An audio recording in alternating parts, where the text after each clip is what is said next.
So I watched Marvel Studios' Fantastic Four, and I just wanted to give you guys my thoughts and opinions on the film. I'm going to be going over the characters, the story, the score, and everything in between. Also, there's going to be no spoilers in this video, so without any further delay, let's just get right into my review of the Fantastic Four. So to start off this review, I wanted to say that this movie is awesome. There are some great moments and they definitely understood these characters. But of course, we have to talk about the main cast himself, the Fantastic Four. And in my personal opinion, I think they were done fantastically. They all had some great chemistry and all felt like a real and genuine family. And something that I personally loved is that all the members had some moments together, like Reed and Grimm, Sue and Johnny, and they were all so fun. I did want to talk about the one that I personally think is the most important. And of course, I'm talking about power couple of the group, Sue Storm and Reed Richards. I believe you have to have some great chemistry between these two to make it feel like a real relationship. And I could say that they did it pretty well and made it feel believable. I also love the banter between Johnny and Ben. It was so fun and a perfect touch to the movie. I also wanted to mention the suits, because oh my gosh, they were perfect and such a level up from the last version we see. Feel like they're ripped right off the pages of a comic book. They're just so vibrant and cool looking. But stepping away from the team as a whole, let's talk about each character one at a time. Starting with the big brain man himself, Reed Richards, played by Pedro Pascal. And I gotta be honest, when I first heard of this casting, I was very skeptical and was unsure, but now that I've seen the movie, I was pretty pleasantly surprised. I mean, look, am I still iffy on this casting? Yes, but I could say Pedro does a great performance as this character. He feels smart, and this version feels very different to what we've seen in the past. Moving on to Vanessa Kirby as Sue Storm. She is a great version of this character and feels so much like the character from the comics. And this is probably one of my favorite versions of the Invisible Woman. Then next, we got the big bulky brute himself, the Thing. And I gotta say, he's just so great. And the CGI for him was pretty well done. And it looks the most like the comic version that we've seen on the big screen. And like I was saying with Reed Richards, this version feels so different to what we've seen in the past. And I really like the little side plot that it goes on in this movie. And of course, we gotta talk about the flaming fool himself, Johnny Storm? Who's Johnny Storm? Johnny Storm. Another casting that I wasn't sure about, and I thought I wouldn't have liked it. But the more I saw of him, the more it started to grow on me. And now I think he fits the role a lot better than I initially thought. And the way that he looked in the flame mode looked perfect and well done. And then we have to talk about the Devourer. Gosh.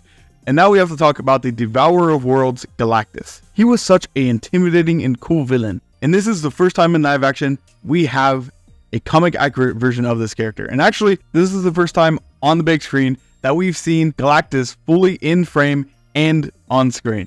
And also, I really like the voice they gave him. It felt like it fit the character so well and was just awesome to see. And next, let's talk about the main woman herself, the Silver Surfer. She was a really cool part of this movie, and I wish we got a little bit more of her. Because honestly, it feels like we didn't get enough of her in this movie.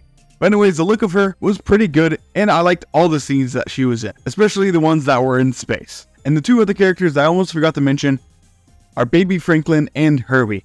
They were both great additions to the movie, and I love how they did Herbie practically. He looks so cool, and for Baby Franklin, he was really fun and actually had a bigger part of the plot than I first was expecting going into the movie. Moving on, let's talk about the story. And if you don't already know, the story for Fantastic Four First Step is set against a vibrant backdrop of a 1960s inspired retro-futuristic world, as the film follows Reed Richards, Sue Storm, Johnny Storm, and Ben Grimm as they face their most daunting challenge yet, forced to balance their roles as heroes with the strength of a family bond.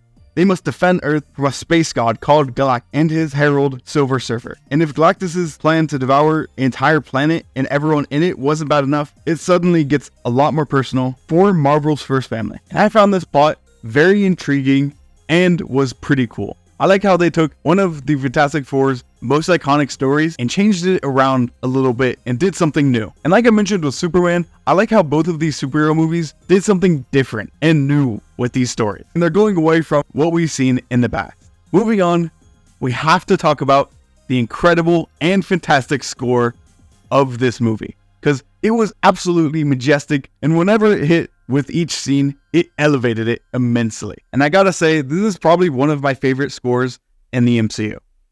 And I really like that they took a lot of aspects from like 60 music, and it's just so perfect. Now I want to talk about all my favorite scenes from this movie.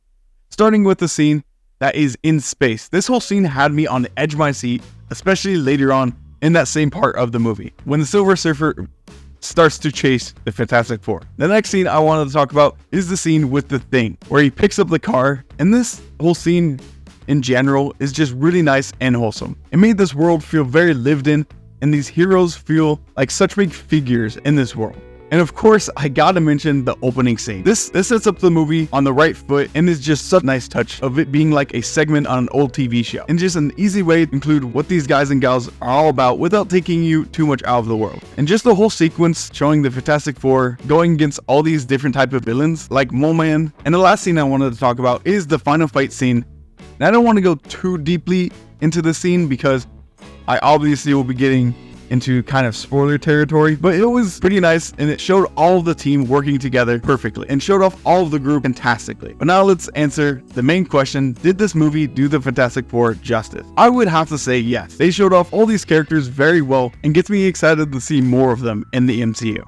But next, I gotta talk about some of the negatives of the movie, with one of them being the lack of the Thing. I mean, maybe it's just me, but I felt like they didn't know what to do with Ben Grimm, and I wish they had done more with him. Each and every one of these characters had something to do, except the Thing, and he definitely, out of all of the Fantastic Four, he definitely had the least to do in this movie. Another negative is I feel after the second act of the movie, it kind of falls off a little bit. I mean, don't get me wrong, it's still good, but compared to the first two acts, it is a little bit worse.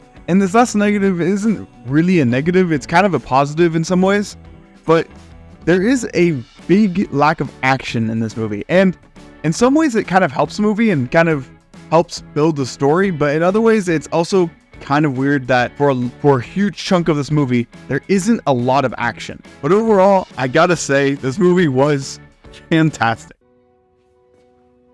Say that again? Oh my god, you know I had to do that. You know I had to do that joke.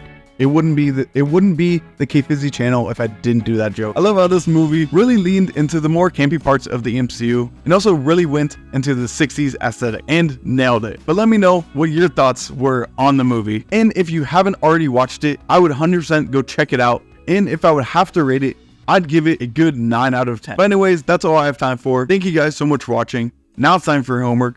I want you to subscribe, smack that like button. I'll be lightning back with my next video. Bye.